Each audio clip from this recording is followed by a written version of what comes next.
Hey, good afternoon, everyone. My name is Ashley Roy, and on behalf of Choice and ACRL, I'd like to welcome you to today's program, From Access to Impact, Practical Approaches to OA and Higher Education, which is sponsored by CloudSource from SirsiDynix. This session is one in a series of sponsored webinars from Choice and ACRL that addresses new ideas and developments of interest to the academic library community. I'll now put some links in the chat to where you can register for upcoming Choice ACRL webinars and watch previous webinar recordings. Okay, so before we get started, I'd like to point out a few features of the webinar software. All attendees who join the presentation are automatically muted and your cameras are off, so don't worry about generating any noise or feedback. We've got that taken care of for you. In the main area of the screen, you can follow along with the presentation materials. To adjust the size of the slides or video, you can use the divider in the middle of your screen to slide the sizes to your liking. We are using the Q&A feature today. Please use it to submit any questions or comments for our speakers. We'll answer as many questions as we have time for at the end of the presentation, so please do type in your questions into the Q&A module as they occur to you. You can also use the upvote feature to highlight questions you'd like or would like to be addressed. Also, there is closed captioning available for today's session. To toggle the automated captions on or off, please use the CC button at the bottom panel of your screen. Last, please note that we are recording today's program, and anyone who registered should receive a follow-up email with a link to the archived version and where to access today's slides. With that, we're ready to get started, so I will hand it over to Mariska. Thank you so much. Thank you, everyone, for taking time out of your day to join us for this webinar, From Access to Impact, Practical Approaches to OA and Higher Education.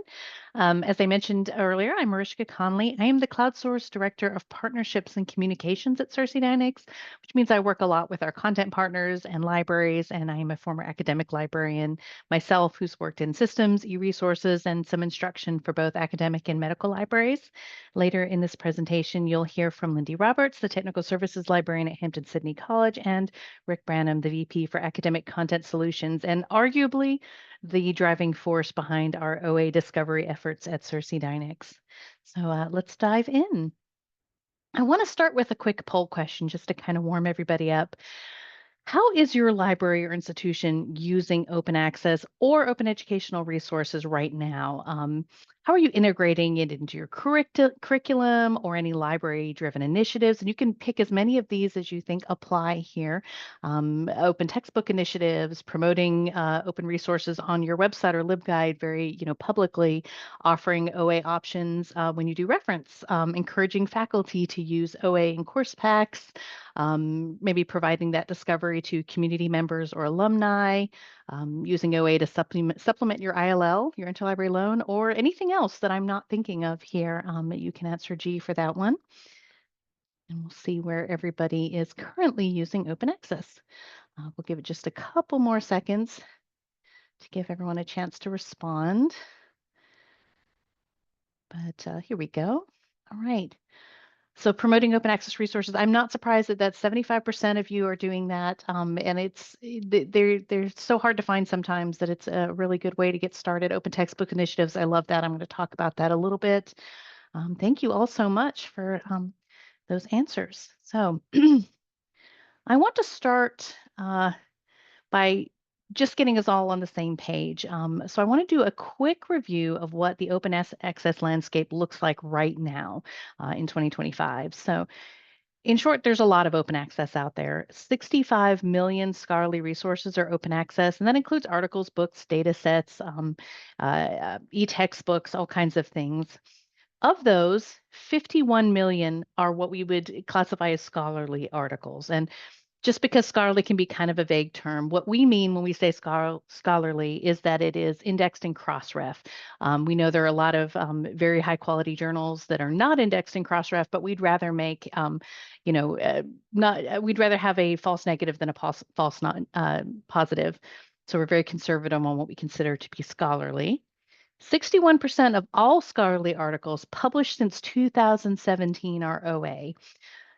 And 3.8 million open articles were published just in 2023 alone. And we've still got numbers kind of coming in for 2024, but this makes 67% of the scholarly articles published that year freely available.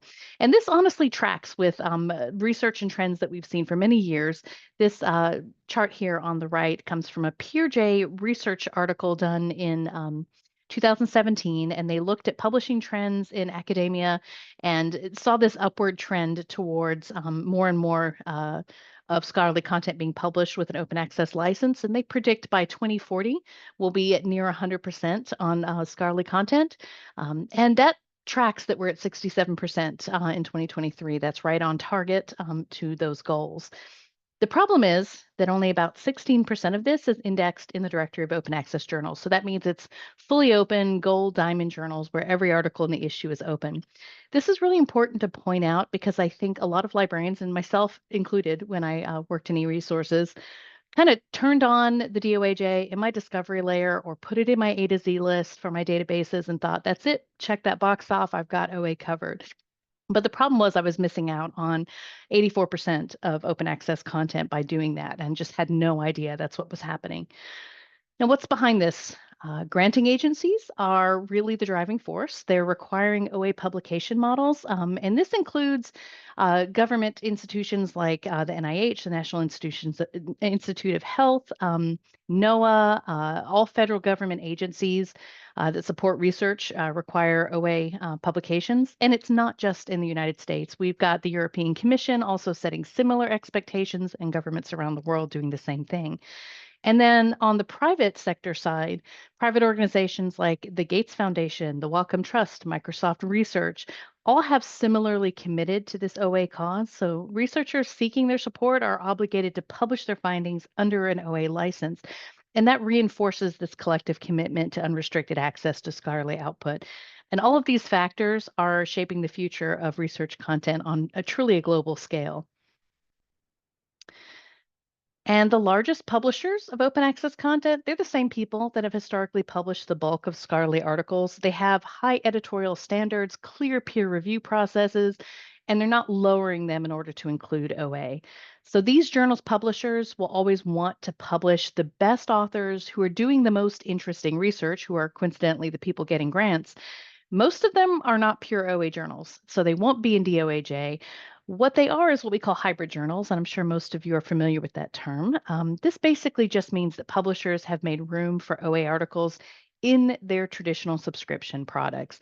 So those articles reside right next to articles that require access through a paid subscription, which often means you need a subscription to truly discover any of it at all. So 84% of open access content exists either in hybrid journals or other colors of OA, and it is the highest quality available content. CloudSource OA includes all of this OA content, that from the purely OA journals indexed in the DOAJ and from hybrid journals with one click and no authentication, because of course they are open access. But there are challenges. Navigating through various platforms makes discovering open access resources really hard sometimes. OA data is unorganized, it's scattered around the publishing landscape, and discovery is often biased toward the platform's proprietary publications. So if you're subscribing to resources through your discovery layer, you're going to see those first because that usage needs to be high in order for you to continue subscribing to those resources. I will say on the discovery side, even if you go to the publisher websites, I often show Nature as a great example. You can't filter to just open content. So even directing your patrons and your students and your faculty towards publications with high OA rates doesn't necessarily mean they're going to find anything. And even if they can find it, how can the general public access this freely available information without a paid subscription clearance? Libraries exist to level the information playing field. So CloudSource fully supports that goal. There's no authentication required and only takes one click to view full text OA articles, which is designed to really remove the barriers to access. CloudSource is working to eliminate information deserts. And of course, I touched on this briefly, but open access articles are peer reviewed and high quality, and most of them do come from publishers such as Elsevier, Sage, Wiley, Springer, and it's far more than just what's in the directory of open access journals. So why should we be promoting OA resources that don't have as much of a barrier to access? Well, according to recent surveys through the Pew Research Center, 54% of US adults at least sometimes get news on social media, making it a key ingredient in America's news media diet. Facebook and YouTube are most often used as news sources, with 33 and 32% of US adults regularly getting news from either platform, respectively. And Meta owned Instagram ranks third at 20%, while TikTok and X, which have been found to be major amplifiers of misinformation, are the ones that complete this top five. What you don't see, unfortunately, is more respectable news sources here. And then there's GPT, which I will butcher every time I say it, forgive me, to consider, which has rapidly gained traction as both a tool to create and summarize content, but also as a search tool.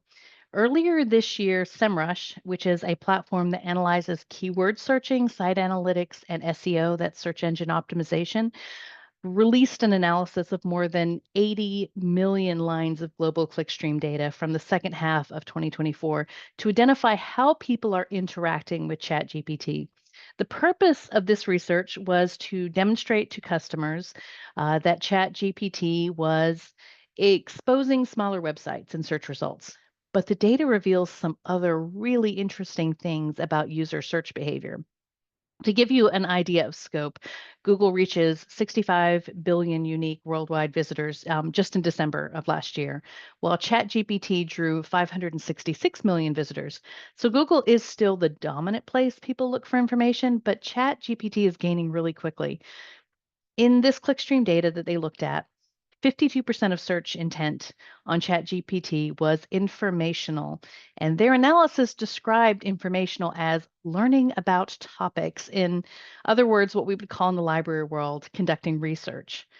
With the increased complexity of finding quality information, libraries are perfectly positioned to counter these trends. And speaking of ChatGPT being used for research, we might think that college students know better, but maybe not. Maybe we don't think that. When looking at the users of Google and ChatGPT, we see some interesting patterns emerge in demographics as well. So ChatGPT's user base is younger, 47% or 264 million rather users were between 18 and 24, so college age, and they tend to lean male. And you can see here the purple bars represent people searching Google and the green represent ChatGPT, and they're kind of grouped by ages here. Though we don't, ChatGPT's audience is also, though it doesn't show up on this chart here, tends to skew more towards students. So 21% of its audience are students compared to Google's only 9% that are doing these kinds of searches. I suspect I would find some favorability here towards ChatGPT for research purposes because all the 20-somethings in my life immediately pull out their phone and ask questions of ChatGPT when they're gathering information. But these click-through numbers were really, really eye-opening. So we've looked at how patrons are already doing research, where they're getting their information from. We know that finding quality peer-reviewed content is really hard. You have to dig through a lot of search results and dead ends and misinformation. No wonder our patrons are turning to people like themselves on social media to help them weed through it. And this goes for students too. We aren't going to tackle these kind of issues without lowering the bar to entry when it comes to good quality data. So even post-graduation, being able to provide easy to use, low barrier to entry research material to community members and alumni can help cultivate lifelong learners. And I will mention CloudSource OA, because it doesn't require a login, it means that your alumni users don't have to worry about having a login to the library to get into this high quality research. And if you find good quality information, if you make it easy, you'll get more students and patrons willing to take that plunge and use academic sources. But this needs to be something as easy or easier to use than Google, reliable, transparent about where the information is coming from, and not just something students who have formal information literacy training can use. And ideally, something that won't put an additional strain on your staff. I, like most librarians, have had the fun experience of weeding through the nonfiction section. And it can be scary how outdated material lingers to spread misinformation and take up much needed real estate, especially in the sciences and health. I spent one summer in library school reading the Library of Congress classes E through F, which is History of the Americas for the non-catalogers here.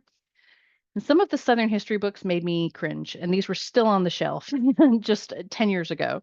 Access to quality OA and OER information would have saved a lot of dust and raised eyebrows that summer. So long after formal schooling ends, there's still a need for nonfiction sources of information, and certainly for your students who are using the library now. This book here is from the 1950s. It was a state textbook for Virginia, and I would be horrified if any young person checked this out now.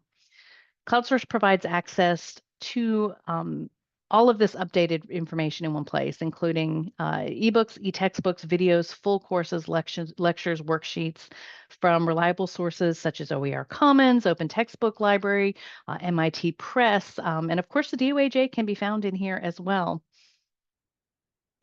And it isn't just students who benefit from high quality resources. Google Trends is one of my favorite things to keep up with. This site tracks what people are looking for when they search for information. So OA content can help provide both timely information and satisfy general interest queries. Um, so one of the top Google Trends search last year was Squid Game. I don't know if you've seen that. It's a very interesting show. But when searched in CloudSource OA, it resulted in a surprising amount of information for a patron to either read for enjoyment or for a student to use for a paper on their favorite show here. And if you search another trending item, quantum superposition, for our more astronomy and physics focused folks, you get even more results. This one I limited to just peer-reviewed articles, but there were also books, textbooks, OER results for a variety of age groups, education levels, different levels of higher education. And we know that 51 million academic peer-reviewed resources and 65 million total OA and OER exist globally if we can effectively discover them, but why would making that content part of your collection strategy benefit your users? Well, for one thing, the people getting these grants that have OA mandates are generally producing cutting edge and timely research, which is why they're winning grant funding. If you can help reduce interlibrary loan costs, it'll give you an example. I'll give you an example of that shortly, or I think Lynde will be talking about that. And being able to reduce your interlibrary loan costs or your on-demand requests is huge. Libraries have limited budgets for resources and must often select resources that support academic programs or areas of study, or even that are specifically required for accreditation. Open access resources increasingly include scholarship from an expansive range of disciplines and fields, allowing you to easily diversify your collection and improve the research experience for both students and faculty. And then open textbook initiatives can greatly improve student retention and learning outcomes, which I will talk about momentarily. Let's touch on the textbooks because this is a very practical application. Smoothing the path for open textbooks is undeniably beneficial for students. Here's some quick facts from educationaldata.org. They synthesize a couple of dozen sources to provide an overview of available data on textbook costs and impact. The textbook publishing industry is valued at $3.18 billion, and just a side note, there are just three publishers that control 80% of US college textbook market, and that is McGraw-Hill, Pearson, and Cengage. The average college student pays $285 for course materials in an academic year, and this is in addition to their textbooks. 25% of students report they worked extra hours to pay for their books and materials. 11% skipped meals in order to afford books. And 65% of college students skipped buying textbooks because they were too expensive. This is something we can reduce the burden on for sure. But what happens when they can't afford textbooks? This is particularly of interest to me because I used to advise college freshmen, and sometimes one of the first questions they would ask me is how much is the textbook, and then make a decision on whether they wanted to take a course based upon that. Well, the first thing they do if they can't afford it is mitigate. They take fewer courses, they share books, they buy open editions, I'm sure older editions. They maybe try and borrow from the library. And of course, textbooks change frequently, so very few libraries actually keep those on the shelf. And if they can't mitigate it, lower grades, dropping a course, changing majors. I mean, the hard sciences have expensive books, or maybe dropping out of college entirely. If you offer an alternative, such as an open, easy to find open textbooks, will students use it? Well, signs point to yes. Last year, Pascal in South Carolina did a survey of 778 students from 19 institutions to ask them about the cost of textbooks and how it's impacted their educational experience. They report many of those same mitigation steps I just mentioned on the previous slide, which, you know, when they were offered open textbooks, about 52% reported that they had taken a course that only used free material, which is entirely possible to do with open access and OER. And the good news is of that 52% who took those courses with open material, an impressive 94% reported positive outcomes. Certainly less of them probably dropped courses because they couldn't afford it. Open textbooks don't have to be a burden if you have the tools to find and filter to exactly what you need. They can be a lot easier for your faculty to use. So here's a concrete example. According to Open Syllabus Analytics, Campbell's 10th edition biology was the fifth most frequently assigned book in 2019, and that's the latest data they have. I actually have an older edition of this somewhere in my house. Mostly because it's hard to sell it back, because when you spend $259 for a hardcover, and resale values might be 20 bucks, you might as well keep the book at that point. This one also offered a 3-ring binder of loose pages as an alternative. It'd save you $100 or so, but the reviews on Chegg and Amazon frequently talk about how easy it is to be damaged and pages lost. However, CloudSource OA includes 235 full-text OER textbooks at the community college and college level for biology with no login required. And you can, of course, filter to just find these. Makes it very easy on your faculty. I will touch on this very, very, very briefly. But when I was working at the Medical College of Georgia, quite a bit before we were able to use something like CloudSource OA. We spent an entire summer, myself and the instructional designer, Geo Laws, building OA and Creative Commons course packs for Vahe Haboyan, who was teaching 2 research methods courses in the health sciences. It took us the entire summer to build the course. We took copyright courses with Duke and Emory Online, worked collaboratively. The course pack had individual chapters. It had, some full articles. It was a lot of work. And this is actually our screenshot for our course page. But we did a lot of I'm so sorry. Textbooks and course packs were certainly possible to put together back when we did this, and I think this was 2011. But it required a lot of support, expertise, skill, time, and also money, because we also took courses and we did have a small grant through Affordable Learning Georgia. But CloudSource makes it so much easier to do this kind of work. As easy as copying and pasting a permalink into individual resources, or sharing a curated results page, or assigning an open textbook that fits the needs of that course.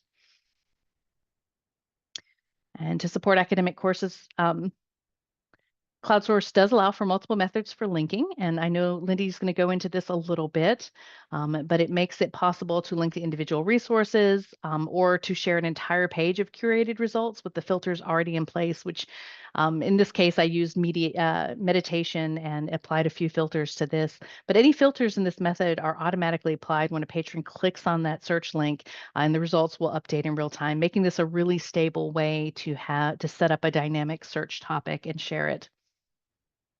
And open access forward approach isn't just smart, it also saves you money. So EBSCO recently released their 2025 Serials Price Projection Report, and unsurprisingly, to any e-resources or collections librarian, the cost of these critical resources just keep increasing. As academics often have to meet accreditation requirements and to fulfill research needs, these journal packages are an unavoidable part of your budgeting consideration. And you often need the latest research in order to support the needs of users, and those come with a high price. So in 2025, you can expect e-journal packages to go up by 3.5% to 4%, and individual titles by 4 to 5%. And you're not going to save anything going to print, even if you're lucky enough to have the space in the stacks to house it. And maybe that single-digit increase doesn't seem like much, but over the years, we're talking about 13% increase for colleges and universities in the last 4 years, more than 14%, 5 years, more than 14% for academic medical libraries, and nearly 12% for law schools.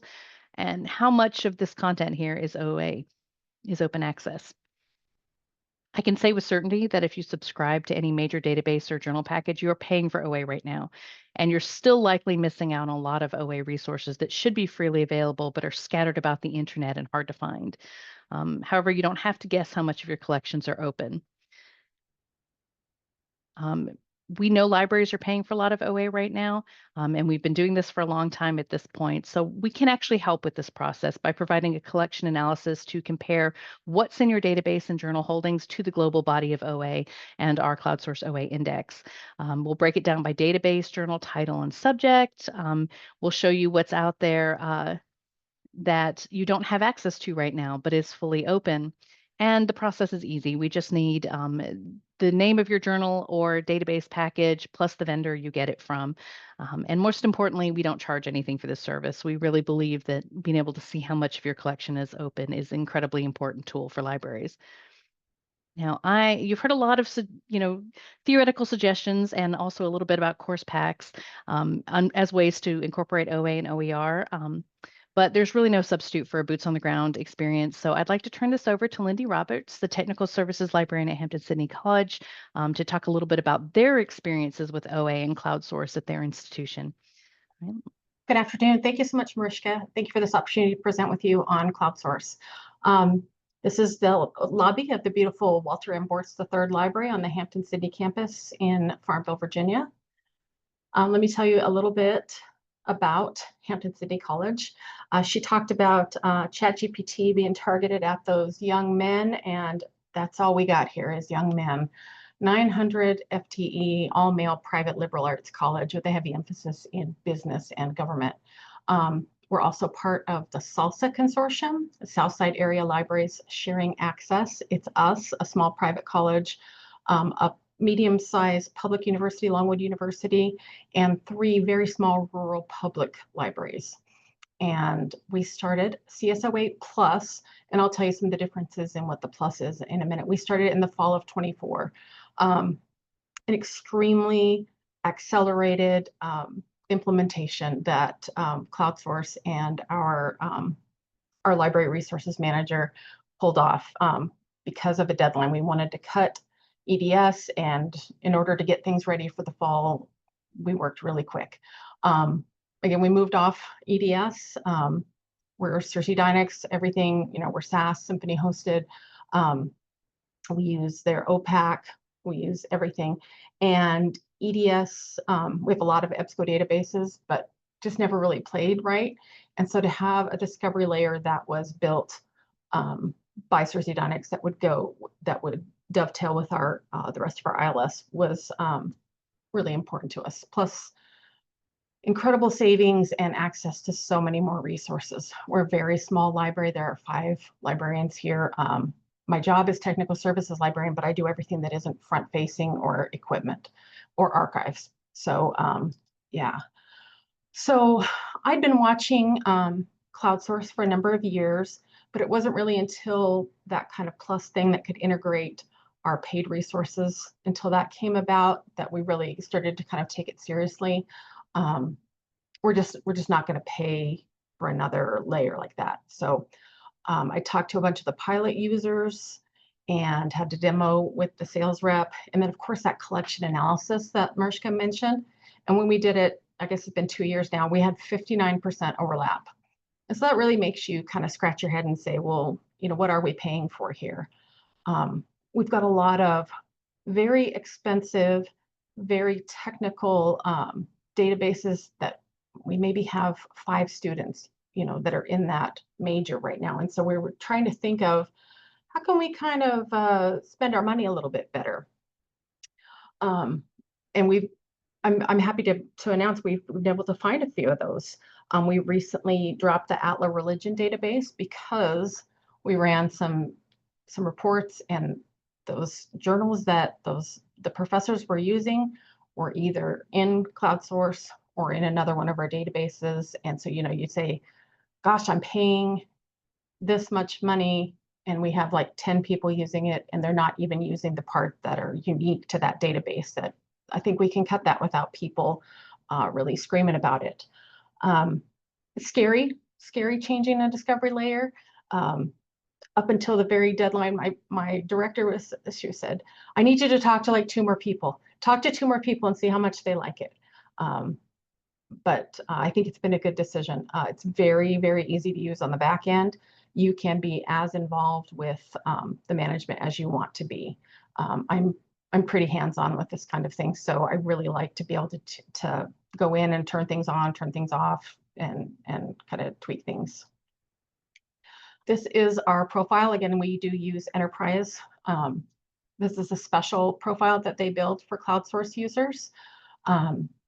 So you'll do a search, and the searches separate by catalog, so your items that are in your different libraries, and then CloudSource Plus. And I added an additional limit to it to just look for open access and full text. I mean, it'll show you like everything in the entire database, but I think that's frustrating, especially for younger undergraduates to kind of wade through all of that information. You have all of your typical limiters, full text, peer reviewed, by year. You can do format, all kinds of things. It has a publication finder, which is very intuitive. It's almost exactly like the one that we used with EBSCO. And then that permalink that Mariska mentioned as well. I mean, super neat to limit that search exactly to what you want to expose your students to, and you just drop that link right into Canvas or whatever your learning management system is. The big thing, and that, kind of the whole purpose of CloudSource is this enriched metadata, that it's aggregated all together and it's got these extra features, and that's what you're paying for. Right here, this little lock is kind of there. Besides the clouds, we have the lock. The orange locks are the open resources. This little guy is the peered review. You can see how many times this particular thing was cited in other references. And then you have all of these. I'm going to walk through these in just a minute here. So this is the details spot. You've got that DOI if you'd like it. You also have the permalink to it. You can see the different fields of studies and subjects. It helps your students with their searching techniques, which are really helpful, especially for those students that are just starting out and getting the hang of research. Because I do have CloudSource Plus, which integrates with my paid resources, I can see exactly what databases this article appears in. And it could be a list of like 10 of them. There are some articles that are just in like a whole bunch of resources, and you can see that. Sometimes the link doesn't work right. So this is just another way to get it. There's more than one way to skin a cat in when you're doing reference to get to what you need. It also has the links to the articles that are cited in there. Got a mix of open and closed, and then other articles within the publication. So you still have that neat kind of research serendipity. We used to get that you'd go in the back of a book and you'd look at the bibliography and the works cited, and you'd be like, oh, that looks really good. This is what I need, and find more excellent resources as you're working on your research project. There's a really fast, easy to use citation builder that can be copied and exported. And so this is our stats of 1 year on CloudSource. Let me grab my notes here so I can make sure I can talk about it appropriately. So the blue columns are our licensed content. The red is the open access. Our director, one of her concerns was that CloudSource would prioritize the open access and our licensed content would get buried. And that, as you can see, is not happening at all. Students are still accessing the licensed content, but still being exposed to a lot of open access content as well. This is, the investigations and then the requests. They're requesting at about the same level for each of the paid and the open, as, they're not, you would expect maybe them to see an open but not click into it, and that's just not happening. they are interested in it and they are engaged in it and they see it having value for what they're trying to do. This is across the year. Of course, you've got fall finals, you've got spring finals, you've got Christmas. I would like to know who's doing the research over Christmas. And in June, we end in May. But I had a really neat, oh, you do get full counter 5.1. Very easy to pull your own usage statistics for all of your CloudSource materials. I had a student who was looking at this very, very obscure chemistry topic, and the specific article that he wanted was something that was paid and that we did not have access to. And so I said, we can get it by ILL, and we promised 24 or 48 hours for that. And you could just tell by the calendar it was starting to get a little close to when due dates were going to happen. And so I said, well, let's just look at what and see what we have here. And I was amazed to find over 200 different open access resources about this. I wish I should have written it down, like this ridiculously obscure chemistry. I have a biology degree. I was somewhat familiar with it, but anyway, I said, I can get you this article in a couple of days, but I can also give you this today. And he was pretty excited about it. And that was very exciting to have something I could give them today to get going. And another thing I want to point out is that the CloudSource team is super responsive to what you need.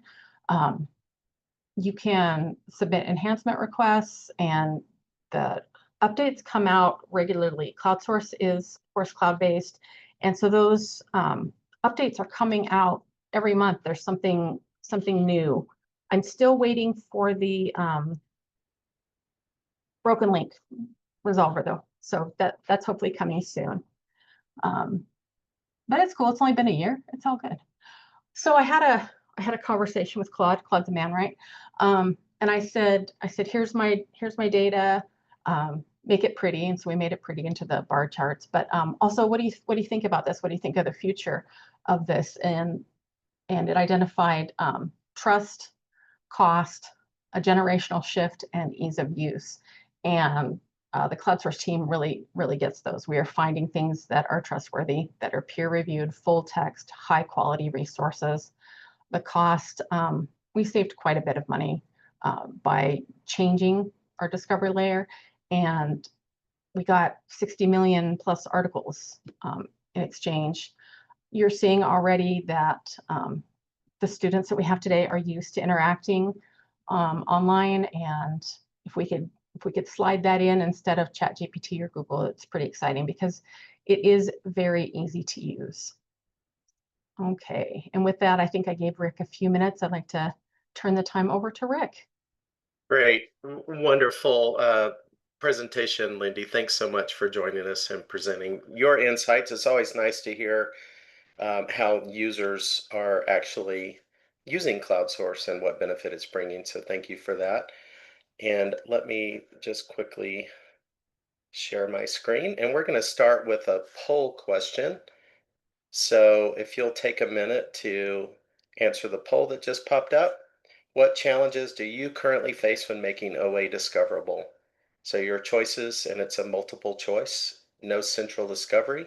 Discovery doesn't include much or any OA resources. Educating staff, educating patrons, concerns with quality, and any other access challenges.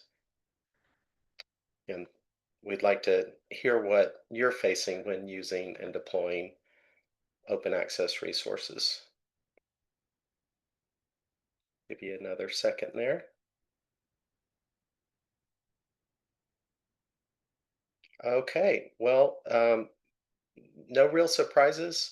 Educating patrons came in at the highest with 53% of you saying that that's a challenge, and that's closely followed by educating staff. I think there's still this general perception that if something is free, it's got to be lower quality. And I think many people, patrons and staff alike, have maybe been jaded a bit by free resources that they found on the web. So I think educating them about what OA means, it's a different type of license, but it's the same quality, scholarly, peer-reviewed resources that we're talking about. So thank you for sharing that. Okay, let's move on. My intent is to show you a little more about CloudSource. And we do have a couple of questions. I'd encourage you to take a look at the chat box, but also post your questions in the Q&A box, and we'll have some time at the end to cover that. So what exactly is CloudSource? You've heard Mariska talk a little bit about it, and Lynde talked about her experience with it. This is our new content platform from SirsiDynix, and it's part of our overall ecosystem called Blue Cloud. This is our library services platform. It's a set of cloud-based tools that are multi-tenant, so we can push out updates regularly and with really no effort on the part of the customers.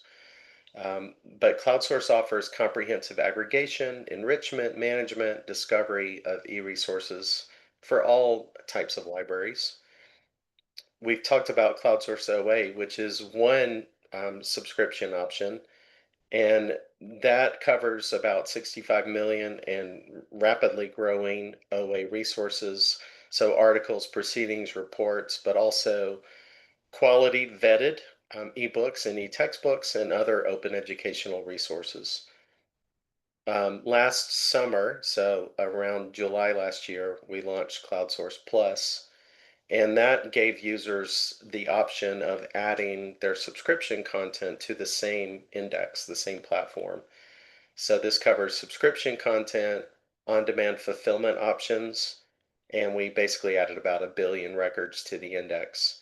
So non-OA scholarly content, popular magazines, trade journals, things that are likely never to become OA, non-OA books and textbooks, multimedia formats, news sources. So really with CloudSource Plus, you get all of that open access content and added into the mix things that you subscribe to.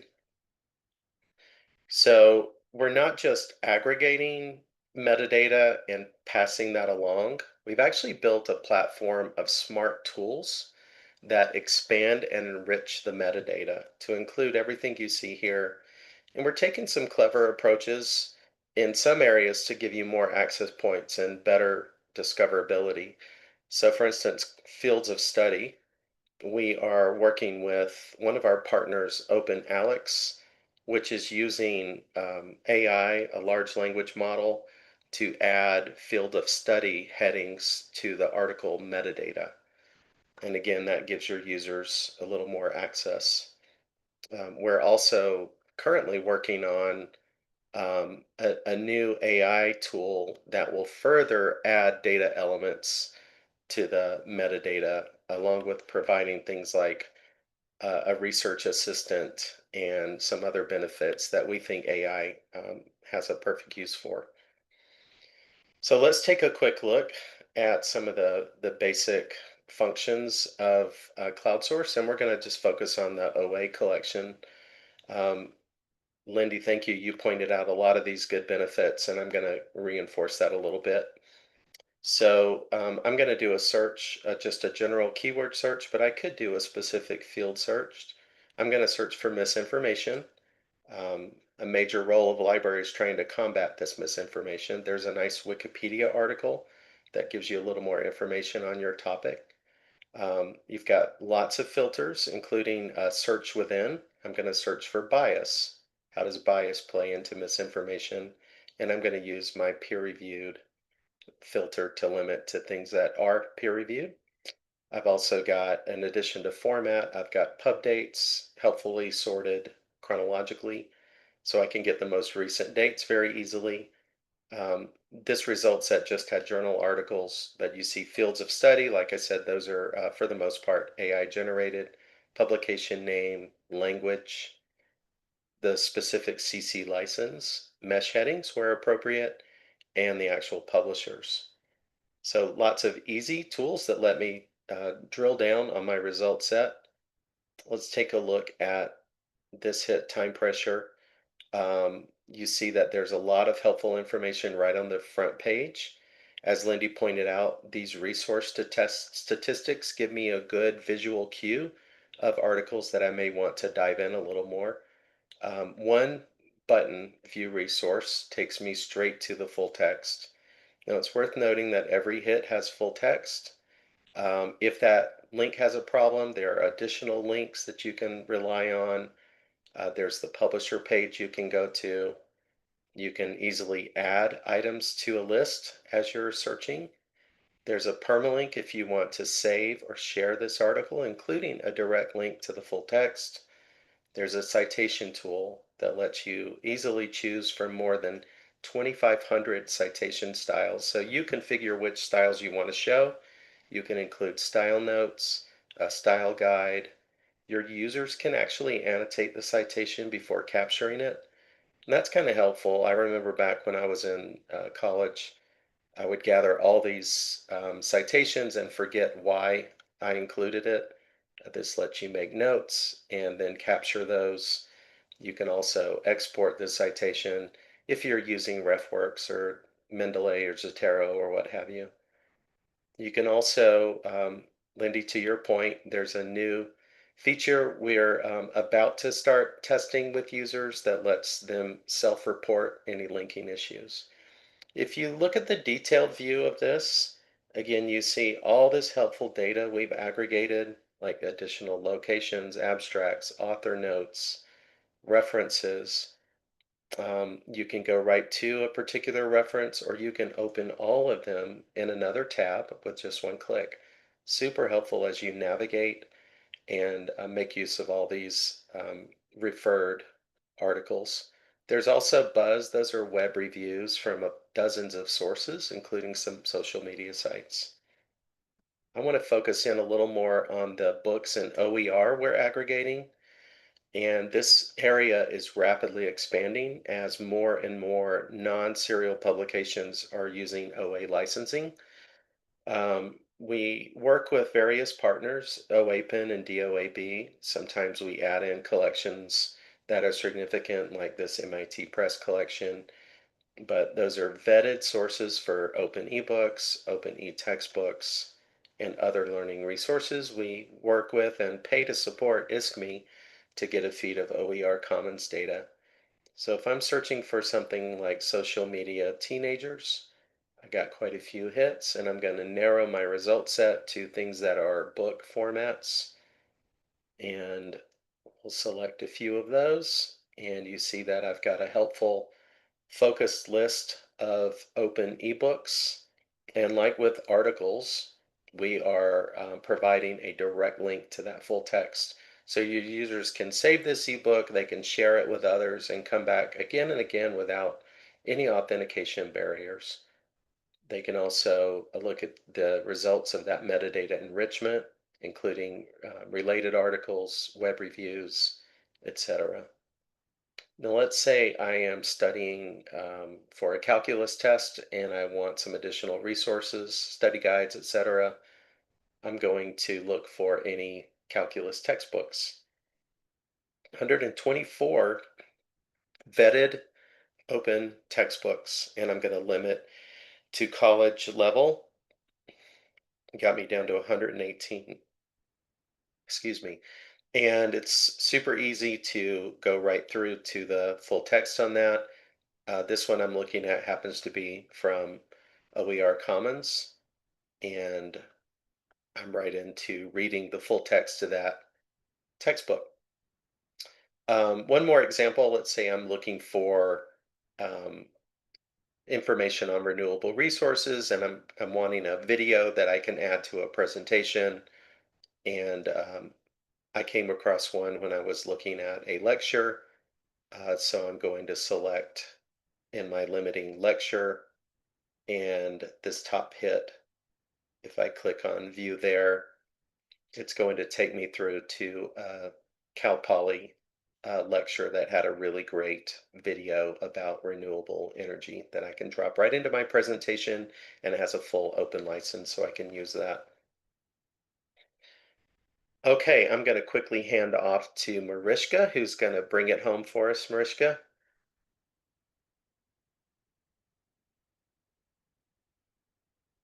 Let me Helps to stop. unmute myself. Thank you, Rick. All right, make sure my camera's on here. It There we is. go. Yep. Perfect, perfect. So a few quick takeaways from today's presentation. We covered a lot of territory, I know, but hopefully you leave here with a little bit more information about OA and how useful it can be in higher education. So your patrons are getting a lot of their information from social media right now, but libraries can help when it comes to battling misinformation, low quality content, the prevalence of AI, just by making a lot of this high quality information easy to find and reducing those barriers. Open access resources can improve your programming. The services your library offers, your reference experience, getting things right on the spot, not having to request them through ILL. So whether your students are looking for peer-reviewed research or just researching a special interest, there's usually something there for them.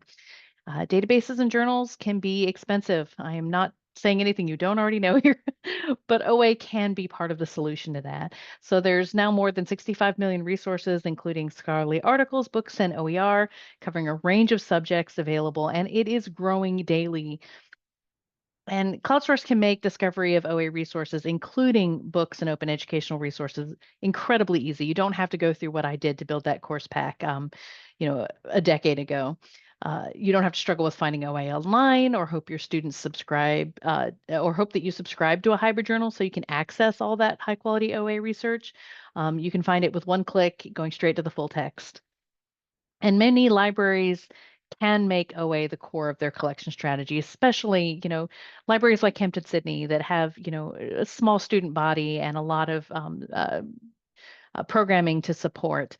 With 65 million resources as the core of a collection with an OA forward strategy, it allows you to be very deliberate about your collection development. You can take a look at those, high cost, low use resources. You can strategically pick things that work well for your accreditation requirements and for your student body, and trust that a lot of this information is covered in open access. So whether you don't have to guess at this. We do offer that free collection analysis. We're happy to support these claims we're making about how much of your collection is open access. And whether you find a whole lot of overlap with the OA index or just a little bit, this is still really incredible information you can use to make decisions about your collection going forward.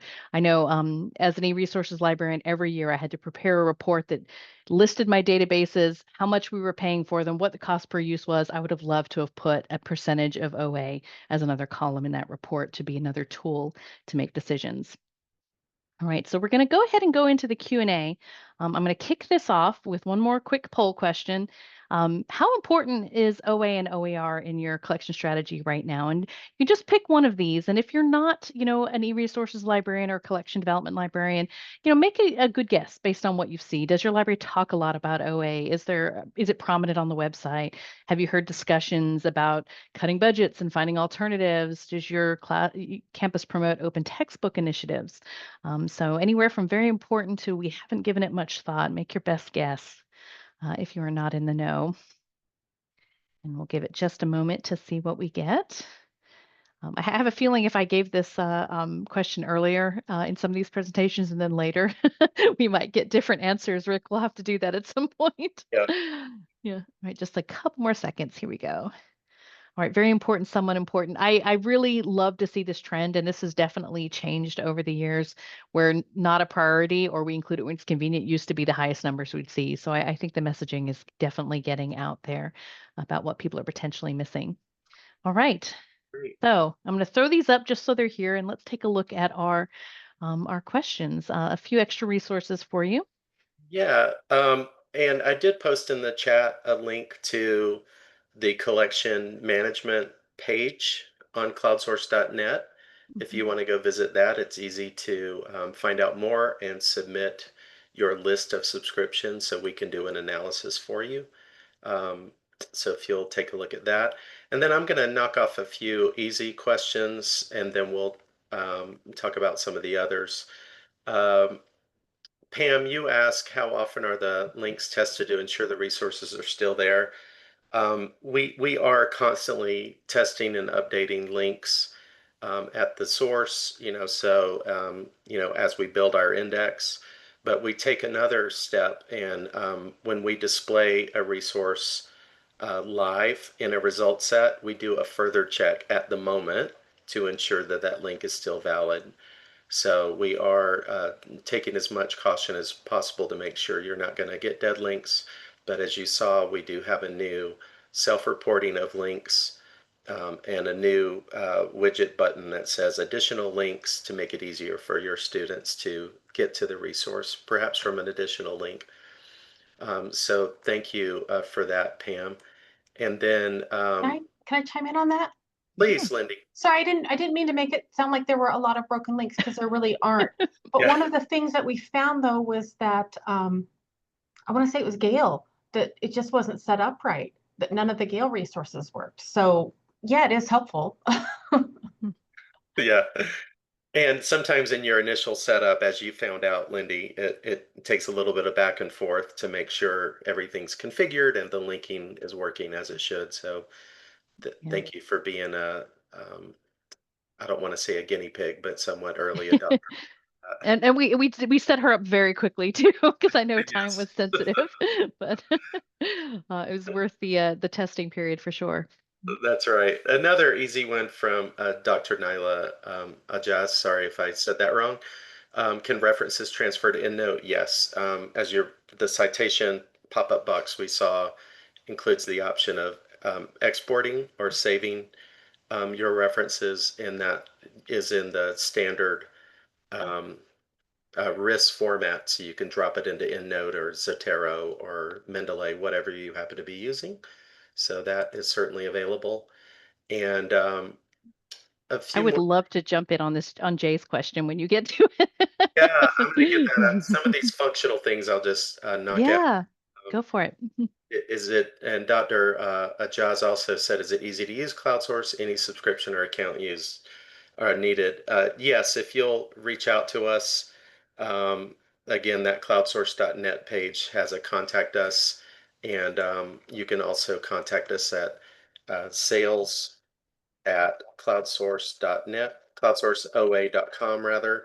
And I've dropped that into the chat box, but if you'll send an email there, we'll get you some indicative pricing. There is just a flat annual subscription, and it's deliberately low. It's basically charging for the cost of all the work we're doing to aggregate and all the tools we're presenting to make this easy for you to use. We're not charging you for the materials themselves because they're free.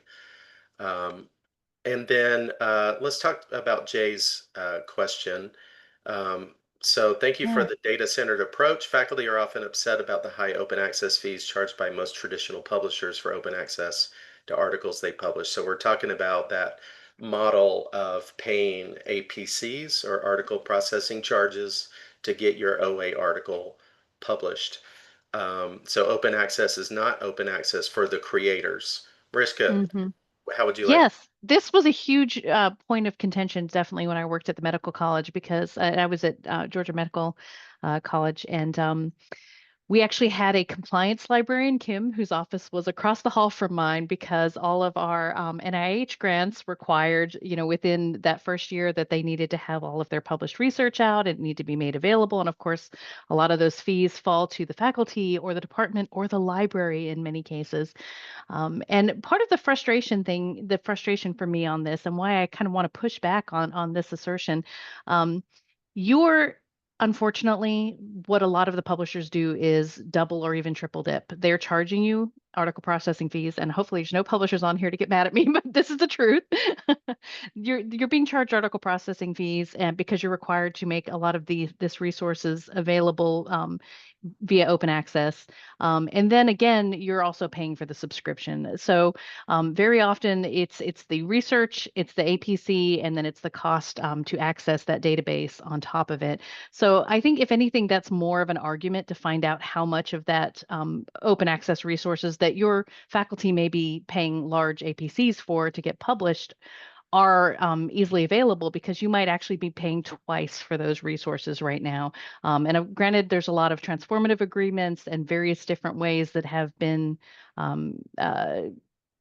negotiated with publishers in order to make this available. But my argument is, if it's out there, don't pay for it a second time, especially if you've already had to pay to have it published. Did you have something you wanted to add to that, Rick? Because I know this is something that's come up a lot in our discussions. No, I mean, it's easy to to kind of blame the publishers for being greedy, but they're going to attempt to recoup their cost of all the services they provide to edit and offer peer review platform services, hosting, etc. So they're going to get paid one way or the other. And under the open access landscape, APCs are one way they're getting paid. Mm-hmm. There are other models through completely OA journals, gold and diamond journals, and your authors can consider publishing in those. But those are just some of the options in this ever-changing publishing landscape. Absolutely. Just real quick, I'm mindful of the time. Jocelyn, just to clarify, CloudSource is a product for open source materials that also add plugins. I put a note in the chat section, but yeah, CloudSource OA gives you access to all of the OA OER collections, and CloudSource Plus, which is what Lynde subscribes to, that adds in all of your subscription content as well, includes the link resolver and the holdings management tools, etc. And then lastly, Perry asked, how does CloudSource OA account for OA materials in institutional repositories? Well, the fact is our aggregation of OA resources also includes institutional repositories. So we are, as much as possible, capturing those sources. And when you see additional links, often you will see links to things that are in IRs, as opposed to published and hosted on a publisher site or some other aggregated host. But we are attempting to capture any valid OA link, including IRs. So, Lynde, do you have anything you want to add to end this? I forgot about the end slide, but I put my contact information in there. If you have any questions about kind of like we said, the boots on the ground implementation or day-to-day management, please don't hesitate to contact me. Wonderful. Right. Well, Mariska, anything else before? Yeah, thank you. Thank you all for attending. I hope you found some things useful in here, and please come to one of our deep dives and get a full demo. Those are at cloudsource.net. You can register for those. We'd love to see you. Mhm. Thank you all so much. Thank you, Ashley, for hosting. Yeah, Yeah. of course. To echo you both, just thank you so much to you, Mariska, Lynde, and Rick for taking the time to speak with us today. And thank you so much to our attendees for your questions and comments. I'd like to remind our viewers that we did record today's program, so be on the lookout for a follow-up email from Joyce and ACRL with a link to the recording and where to access today's slides. Also, if you do have a few minutes after the presentation to fill out a brief survey, we would really appreciate it. So thanks again to all of you out there for joining us today. We hope you learned something new from the webinar and hope to see you again soon on another session. Thank you Take very care, everyone.